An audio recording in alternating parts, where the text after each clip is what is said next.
Alright, welcome everyone. This is our second video where Chris and I talk about SpyParty stuff. Now recently you guys went to PAX, and by you guys I mean SpyParty. How'd that go? It was great. It was, I mean, it's always super stressful preparing for PAX, especially because this time our goal was getting all the new art playable. And then I had this other thing that I think you want to talk about as well, which is, we'll talk about in a minute, which is I decided I was going to try and sell the game, or I thought I was going to try and sell the game. I wasn't sure. It kind of came together at the last possible minute. And so not only was there the stress of actually developing the game, but also like how I was going to sell it and all the logistics of that. So I feel like I kind of added an extra cherry on top of the Sunday of PAX stress, but everything went well. As John Simino, our artist, said, everything I stressed about worked out great. So, but does that mean that I shouldn't have stressed about it, or it worked out great because I stressed about it? It's really hard to tell. Yeah, it would be hard to tell. But you made it back alive, so that's always good. True. I've been sleeping a lot this week. And I need to release a build because we've got a bunch of new stuff in there that only has been seen by people who sat down at PAX. So I need to stop sleeping and start programming again. Yeah, so we can get our hands on it and file those bugs for you. Exactly. Now last year, SpyParty was like the final thing for the Omegathon. Did anything special kind of like that happen this year, or is it just kind of a regular year? Well, I mean, the best thing that happened with regards to the Omegathon directly was that Lieutenant Hummus, who's the guy who lost the Omegathon, came by and helped in the booth for like 3 out of 4 days. So it was totally cool. great because people were constantly like, "Oh yeah, I saw it at the Omegathon last year. It was totally awesome." And oh man, that last game, you know, because the other guy left the AI on the entire time, and Hummus shot the wrong person. And at the end of there, like, "Oh yeah, it was super great." I was like, "Oh yeah, see that guy over there helping people, mentor people? He's the guy who lost. Why don't you go remind him of it?" But so you know, Hummus, the story behind him was that he actually owned SpyParty. He had bought the beta before the actual Omegathon, but had never installed it. Which, if he had installed it, he would have obviously played a few games and walked all over the other guy. But in fact, he hadn't installed it. Got beat, and then lost his trip to Japan, but then later started playing SpyParty right after PAX and became a big fan and played a ton of games. So it was great to have him in the booth. He's a super cool guy. Yeah, I bet he was kicking himself in the Yes. foot for that one too. Yes, it was, and the constant reminders. Yeah. But he's a good sport about it. He had a great time. So it was super great because you know, I go up and John Simino, the artist, and his girlfriend Alice go up, and that's kind of the official crew as far as the employees. And then of course you were invited, but you had to move. Yeah. I get exhibitor badges for 4 other helpers to help because of the way the booth, you know, the game's so hard to play right now that people need to, even with the manual, people need to walk people manually through it. So that's great. So that's 4 other people. But then what happens is, kind of without fail, knock on wood, is that people who have regular PAX badges that, you know, paid for their badge to go see PAX, walk around PAX, think it's pretty cool, but then decide, you know, helping out people in the SpyParty booth is even cooler, and so we get like 3 extra people helping. So like Lieutenant Hummus, Slappy Davis, and Theo Selk were all helping, and actually Kate. So we had 4 part-time helpers this year, in addition to our crew that we had, the official volunteers, which was Drawn Onward, Wodar, Crazy Kaylee, who was his first time, and who was our 4th, Canadian Bacon.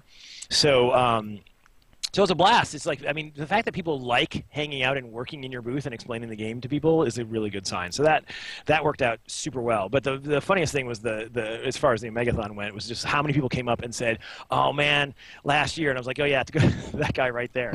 So the big thing that happened this year was selling the game. I decided, you know, so the booths are very expensive. Like, you know, I pay thousands of dollars. I think I paid $5,500 or so. I haven't even added up yet for everything, including flying up in hotel rooms and the booth space and the monitors and all that stuff, right? And so that's a lot of money.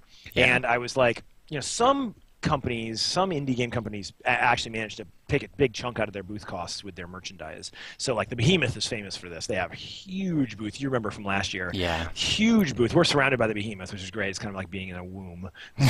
Warm embrace of the Behemoth. They always have a really great tool selection, so when we forget something, like they had a saw this year, I was like, we need a saw. I know, the Behemoth will have it. So they're super cool to us. We have that little 10x10 right in the midst of them. And so they sell a ton of merch. I mean, they have obviously T-shirts, but they have like skateboard decks and all kinds of crazy stuff. And other companies that are very kind of merch-centric games, like games that have like characters that have art that people identify with, like the Supergiant guys sell a lot of merch, and Double Fine obviously has been doing really well. But most people lose money on merch. Like most people, you have like you get their T-shirts, you're not sure how many of each size to get. You have these giant boxes of T-shirts. You try and sell as many as you can, and then you're left with these giant boxes of T-shirts at the end. So you've got this inventory problem and all this. And I just did not want to go into that, especially since like we don't have final art. We're just starting to get our artwork going, so I don't want to do T-shirts when we're not don't have final UI and designs and all that stuff. Yeah.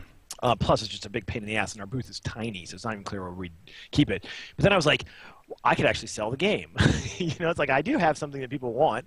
And so I realized I could actually try and I asked a bunch of other indies, and there were really mixed reviews on it. Some people sold a fair number of copies, a couple hundred copies, 100 or so each day or whatever, and some people sold like no copies at all, even big games. And there were various theories on why, but I had this cool idea to print up these cards. So there's this business card company called Moo, which does these half-size. Well, they do a bunch of different things, but they do these really nice, thick, half-size business cards, which are actually totally annoying when you get them as business cards because they're like the wrong size to fit in your wallet. And they're too thick and like they're kind of like a little .com douchey. But for what I wanted to do, they were perfect. They're like small, and one side's completely unique. So you upload 101 PDFs. One for the background, which had the instructions on how to redeem the code, and the other side had the code and a QR code that actually had the link built into it. And they look totally great. I spent a bunch of time getting the color profiles and everything working in Illustrator, and I actually wrote PostScript code, which is the first time I'd done that since the 80s, to lay out these cards. Got them printed, had them reprinted because the square-cornered ones were not quite exactly what I wanted in terms of robustness. They delivered them to John's hotel room, on rush printing, and all this time I had some posters printed up with all the pricing I wanted to do, and this entire time there was no back-end support for this at all. So I was just not sure at all whether this was going to work. I was crunching to get the thing I had to do, which is getting all the new art in. But there's print deadlines, so I had to do all this print ahead even before I knew whether selling the game was going to work. And so PAX starts on a Friday. Thursday night at 11 p.m. I was like, all right, I'm either going to do this or not. And I had 3 bugs I had to fix in the game for the build for the next morning. PAX starts at 9 on the first Friday. And so I was like, all right, if I do those bugs, it'll be like 2 in the morning, and I know I won't do the codes. Because I was really on the fence about whether it was going to be worth it at all. Even though I'd already spent hundreds of dollars printing stuff, I was like, they're not going to go bad, but whether or not it's going to work, because I had these, I had asked other indies, and some people didn't sell at all. So I was like, all right, I want to do this. I think they're really cool cards. I really want to try and make this work. So instead of fixing the bugs first, I did the codes thing first, and knowing that I'd have to stay up and fix the bugs. So I did the exact opposite of what a producer would. Normally you're supposed to do the most important thing first. So I did the exact opposite, knowing that because I was going to put off the most important thing, that would force me to actually stay up the entire night and do it. So I got the codes working about 5 a.m., tweeted one out. It was gone in 5 seconds, just as a test. Seemed to work. The cards look great, and I fixed I fixed 2 out of the 3 other bugs. Made the build and walked over to the convention center, and it worked. So, and it turned out it sold really well. Like we sold. I don't think I quite covered the cost of the booth. I got to add everything up, but it sold like $5,400 worth. So like basically we're selling them. Sold them. $15 for one, just like online. But then for 2, we did 20, which is a pretty steep discount. People like to buy, they just got up from playing with their friend and they want to buy a couple copies. Yeah. Plus, it meant that we didn't have to make change. I talked to a bunch of people about how to price things at PAX and things like that, and always use a multiple of 5, make it so you don't have to make change. Everybody carries 20s around. We use Square so we could take credit cards, and there's some craziness I'll write up on the blog about that.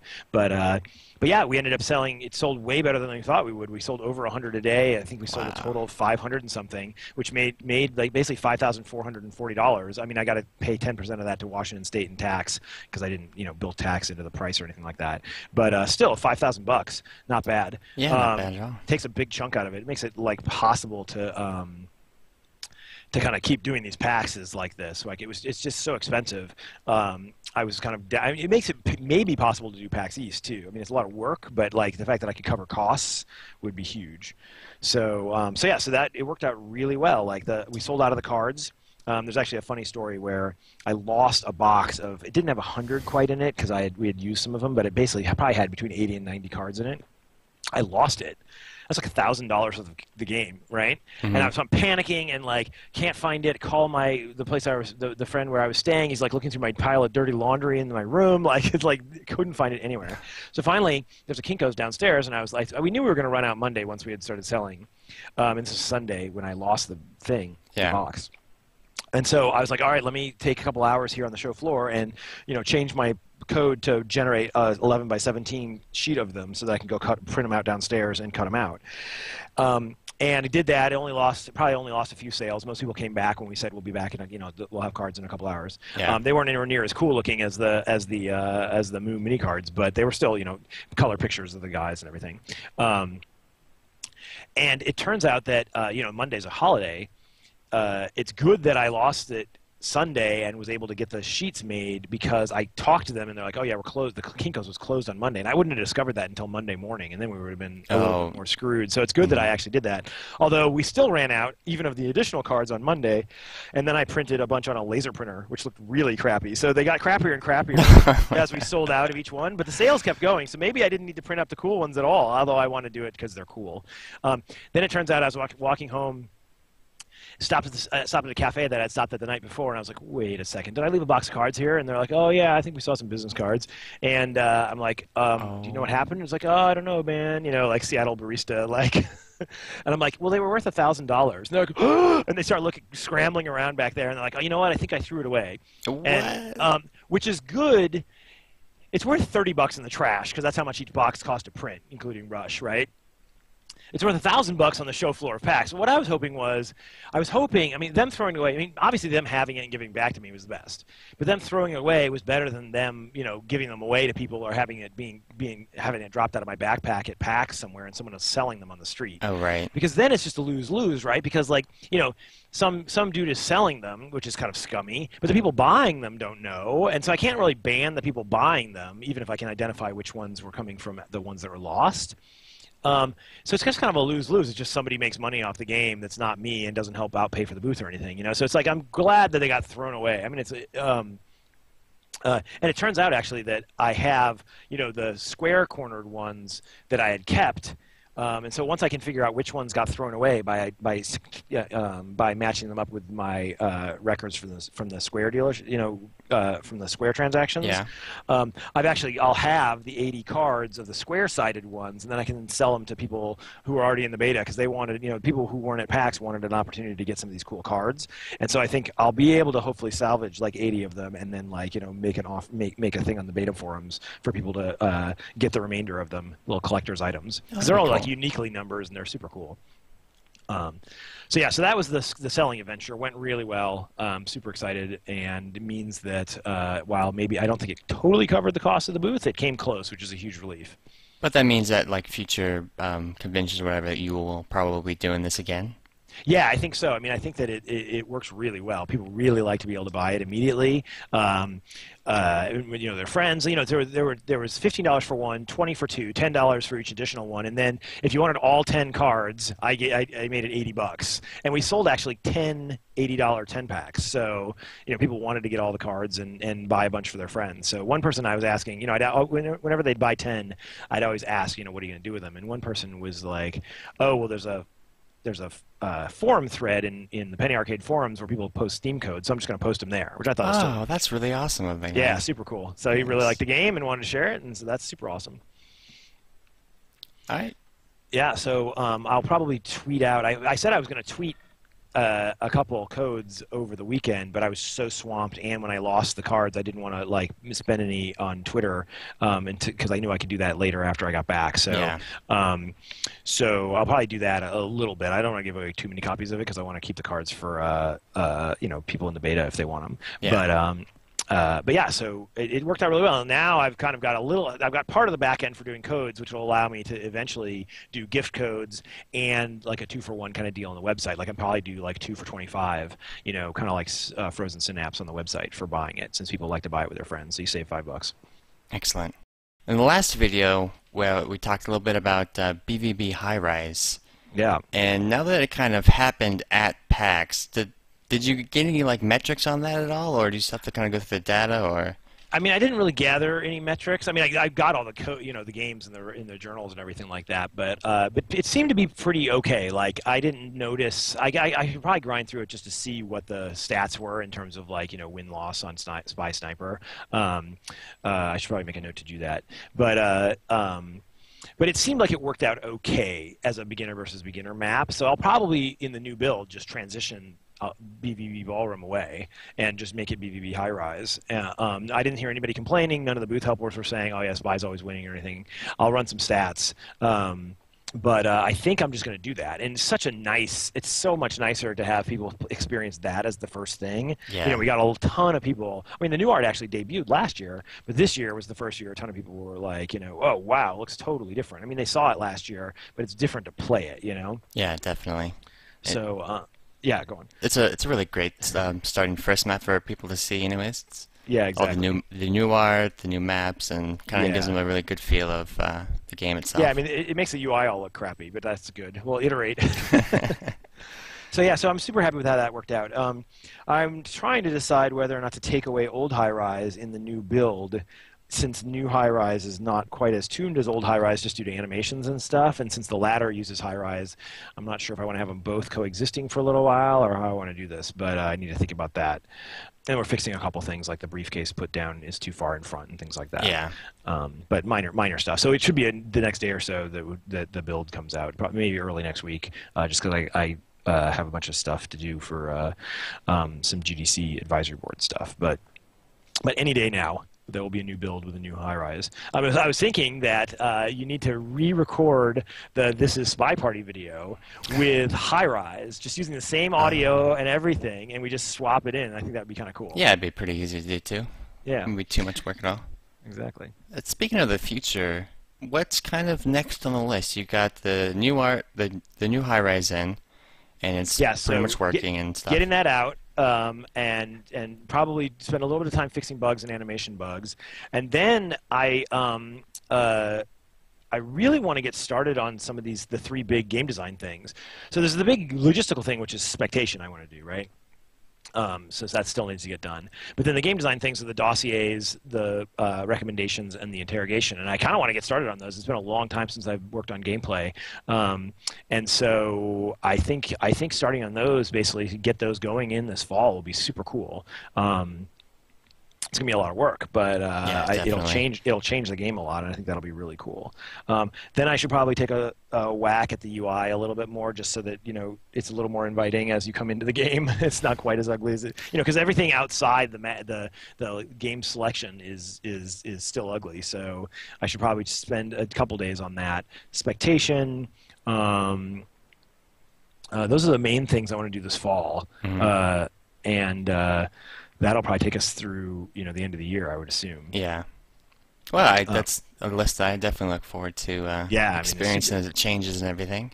Yeah, I mean, I'm really interested to see what the big 3 game design things do to the game. Like, the hope is they'll take it from a 500-hour game to a 1,000-hour game in terms of depth and complex, subtlety and all that kind of stuff. Yeah. At the high level, but without screwing up the newbie level very much. But we'll see.